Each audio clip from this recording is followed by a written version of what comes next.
Definitely like the little brother aspect where your brother wants to play video games with you, but you give him the unplug. Yeah, you give him the unplug. I ain't never gave you the unplug, but I definitely be like, hey, stop doing that. I never been the type to love a 9 to 5. It's all allowed, won't catch me working till I'm 95. From the 9 with the drive like I'm on the 5. Welcome to Long Beach Live interview. If y'all saw the show last week, you already know who these guys are. They just brought down the house, 2 MCs from the IE. We got Cam Gnarly over here to close the set. What up? Sincere. Hello. Open it up. Your boy. What'd you think of the show? Had a good time. Yeah, thanks for having us.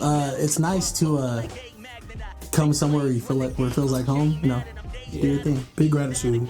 Yeah, thanks for coming. That was a cool show. You bring a lot of punk and a lot of metal around here, so it's nice to switch things up, especially me. I'm much more of a hip-hop fan than a rock fan. Especially if you like a lot of different kinds of music like you guys. So it's So, first question is going to be for Cam. Okay. You recently released a single, I Don't Play About You. Yes. I was a fan. I listened to it. Thank you. The music video was fun, too. Thank you. So you've also dropped several albums and have been working in the industry for several years. Yeah. What's the rollout process like for you, and what's your favorite part? My favorite part is coming up with visual concepts more than anything, like what it's gonna look like. And I get so excited, like, about what they're gonna think. You know, it sounds cliche, but like loving the process and stuff of just like taking the time to form something and create an idea, throw it away, you know, not like it anymore, pick it back up and be like, oh, this is dope, and then just see it like come to life. Because for like I Don't Play About You, so much of what the video looked like was all visualization stuff that I had been told myself, we're gonna do this, we're gonna do this, we're gonna go here. You know, with the I Don't Play About You is on the album coming out, North and Gnarly.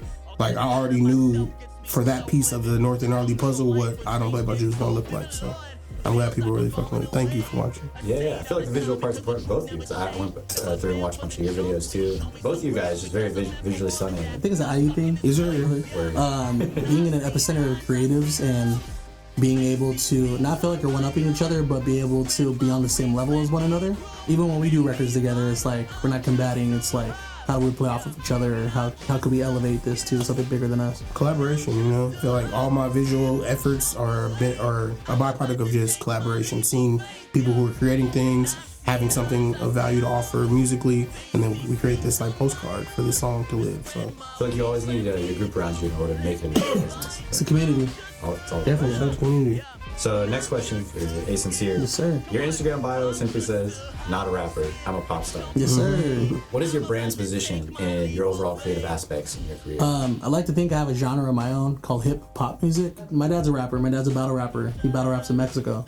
So like grew up listening to 50 Cent, G-Unit mixtapes, but I don't make music like that. I don't. Tried it when I was 13, didn't go well. Just over here rapping about stuff that doesn't make sense to me.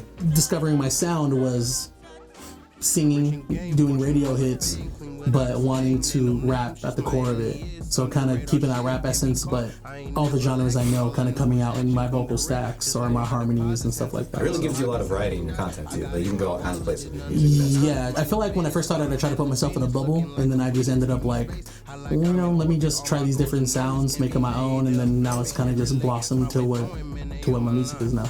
So that kind of brings me to another question I personally wanted to ask. Especially in hip-hop, commercialization is a huge part, and now like, brand is everything. So what do you think the commercialization of hip-hop, like, how do you think that plays into your music and your career?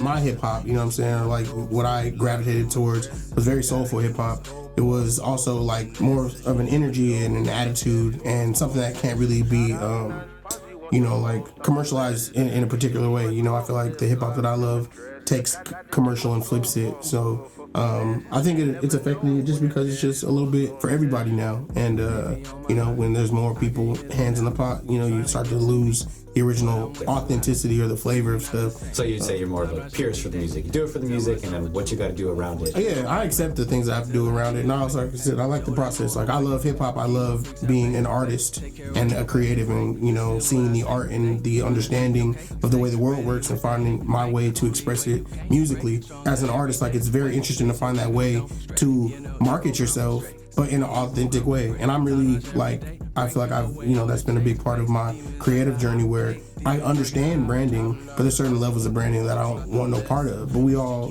gotta do. You gotta get money too, ain't you? Yeah, that's what I'm saying. Exactly. We all gotta do what we gotta do. But as long as you can, for me, maintain my integrity and those things deeply matter to me. So to be able to do that, you have to be able to add value to things. And to be able to do that, you have to recognize your own worth. So you set your own ticket and then, you know, these organizations, stuff like that, that can really boost your music in those ways, you have leverage. So you can be in control. What do you think, Sam? Yeah, my main person I look at is Tyler the Creator, right? Because it's pretty much all independent. He touches everything. Everything that comes out of there has Tyler's name. Exactly. Yeah. So him being there from the process of creating an album to creating the brand that pushes that album, and being able to have the quality of product that back it up. Where I kind of do the same, like, yes, I could drop t-shirts, yes, I could drop this and that, drop like a cassette or something that's slightly different, or a vinyl. But doing things to be able to expand to a bigger audience, or again, not putting myself in a bubble, doing things like my own specialty coffee, or doing things like collabing with local businesses, having my own drinks at a boba shop, commercializing it in my own way to things that I think are dope, that I hear that my friends and fans would enjoy more, rather than, hey bro, buy this $20 t-shirt. If I can make somebody's day by having a $6 boba drink at a local spot that also supports my friends that own that business and myself, I've already succeeded. That local business part is huge. So it's like you're talking about, like, hip hop is community, music is community. Yeah. So if you're getting with your local businesses, that's the people who are right there around you, and they're the most likely to listen. I was watching your music videos, Cam, and I noticed how creative and ambitious they are, especially like what you did for Boundaries. How do you approach the making of a new video? What has been your favorite story behind the scenes of the shoot? Like I said, I sit with my music for a little while, so I like to visualize what it means and, you know, live with it and try to figure out what visual scenario fits best with this song. And then collaborating with, you know, people who are better at, you know, writing out that script, you know, and that treatment together. It's like the video for Levitate is not even a video, it's a collection of like 3,000 photos that me and the homie Duke Vision shot over like a summer. That was the idea for it. We're like, let's not shoot a video, let's just like take pictures and then we'll put them and run them in that way. And that's super organic too. Yeah. I didn't even have a car back then. I would meet him in downtown at Union, and why that's really dope too is because the car in I Don't Play About You, you know, the director Duke Visions, he got me that vehicle, and we had a quick little moment of talking like, man, you remember when it was, I don't know, 2012 or 2014 when we didn't have no whips, we was meeting, you know, on the train. Yeah, I like that story because it's like a full circle thing. Like, hey, Sincere, you said you have that you listen to a lot of different kinds of music. What's an album or project you feel more people should listen to, and what do you appreciate the most about it? There's this secret, like, hidden character in all music that's like a super producer, singer, rapper, goes by the name of John Bellion. I actually have his like artwork tattooed on my arm, but he has an album called The Human Condition. That album changed a lot for me sonically and what I want to do, but also helped with my maturity as a writer, because I would feel like I would just try to like bar out more or less and try to be with the witty punchlines, but being able to write something that's very mature for like myself. And like when you're 16, you rap, you're like a novelty, right? Yeah. But now that I'm 26 and I'm writing like actual records, it's because of albums like that. He wrote the hook for The Monster for Eminem and Rihanna back in 2012. Oh shit. That's right. He just produced the Jonas Brothers album. This year he's actually nominated for a Grammy. So like me seeing somebody like as a fan too makes me hype as like that's gonna be me someday. Mm-hmm. You know what I mean? And then just Cam Gnarly. Yeah. Your logo is a great reference to the Capsule Corp logo from Dragon Ball. Thank you. So what other forms of media have leaked into your brand and your music? So I feel like to me the mediums that I watched, like, they bleed into my music, they make my references. There are times where I don't have to be bar heavy because I'm nuanced in writing about something that, you know, for those that know, since you start talking in these particular ways and bringing up these things, you know, you're like, oh, I know what that is, or I get that little Easter egg. Makes it more organic. Yeah, exactly. Before I was a rapper, and as being a singer early on, I was a visual artist, so I would sketch a lot and draw a lot, and I love cartoons. I was a latchkey kid. We would just watch TV, come home after school. So there's a little references always, like, I put little quotes from my favorite shows or a book that I'm reading or something like that, and those mediums just, I collect audio clips of like stuff that inspires me or stuff that I think sounds cool. And then when I do an album, I'm like, oh, this would sound dope. Like, you know, I used to be that guy too. It's like, we're having a good ass conversation, I'll just turn that real federal. No, you know, nothing too crazy, but like, you know, something that will work musically. Speaking like, to this? Yeah, never that. But the poem at the end of Boundaries is from the episode of Boondocks, and when Huey's speaking, he's like, Huey, say something deep, and he says that Khalil Gibran poem. So you both worked together to host the Audio Dope series up in Ontario. Is that how you two met? Tell us more about that. What are your goals? That's not how we met. I knew his pops actually. When I was my age when I entered the scene, that was gnarly back when my dad was in the scene being active. Yeah, I met his pops when I was a lot younger into like the music scene or like doing shows in the Inland Empire and like You'll go way Riverside. back then. I watched him grow through his music in a lot of different ways, and I know he's seen me grow and change as well. But yeah, so we met back then. But he's always just been somebody who's just, you know, not afraid to try what he wants to try and bring the stuff that he's interested in into his music and community that we've cultivated over the years. Like, that's admirable. That's what you're supposed to do. You're supposed to recognize your unique niche and approach to it, and you know, and stand on that and grow into it and pour into it. And with the support of our community, we've both been able to grow in that way. Definitely like the little brother aspect where your brother wants to play video games with you, but you give him the unplug. Yeah, you give him the unplug. I ain't never gave you the unplug, But I definitely be like, hey, stop doing that. But like, yeah, so on the aspect of like wanting to hang out with the big bros, The big kind of soak up what I can from them, and then being able to have an opportunity where Noah James approaches us like, yo, I have this idea for a show.